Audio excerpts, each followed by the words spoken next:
مسلمان فوج اور ایرانی فوج جنگ کے میدان میں جب آمنے سامنے آئے تو مسلمان حیران ہو گئے کہ ایرانی اپنے ساتھ لڑنے کے لیے تربیت یافتہ شیر لائے ہیں۔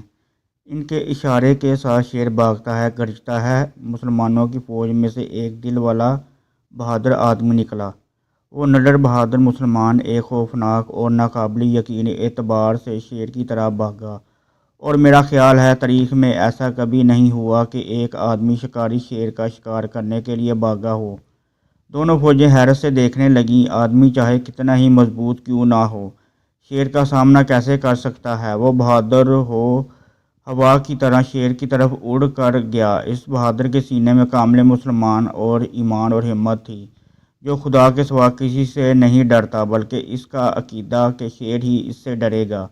پھر اس نے اپنے شکار پر شیر کی طرح چھلانگ لگائی اور اس پر کئی وار کیے، یہاں تک کہ اس نے اسے مار ڈالا۔ ایرانیوں کے دلوں میں خوف طاری ہو گیا۔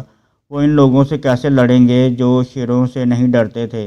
چنانچہ مسلمانوں نے انہیں جنگ کے شروع میں ہی بھگا دیا۔ حضرت سعد بن ابی وقاص رضی اللہ تعالیٰ عنہ اس نوجوان کے پاس گئے اور ان کا ماتھا چوما، تو اس نوجوان نے عاجزی کے ساتھ حضرت سعد رضی اللہ تعالیٰ عنہ کے قدموں کو بوسہ دیا اور کہا، آپ کی شان نہیں ہے کہ میرا ماتھا چومیں، بلکہ میں چومتا ہوں۔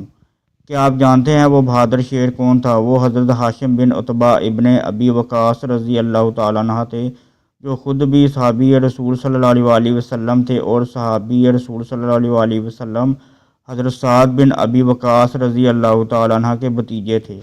ان کا لقب مرکال تھا، یعنی بہت تیز دوڑنے والے، اتنے تیز کہ شیر کو بھی شکست دے ڈالی۔ یہ وہ لوگ ہیں جو ہمارے اصل ہیرو تھے، نہ کہ فلمی ایکٹر اور جیلی مقابلہ کرتے ہوئے ریسلر۔ ہمارے اپنی تاریخ ایسے واقعات سے بھری پڑی ہے جس میں حقیقی بہادر موجود تھے۔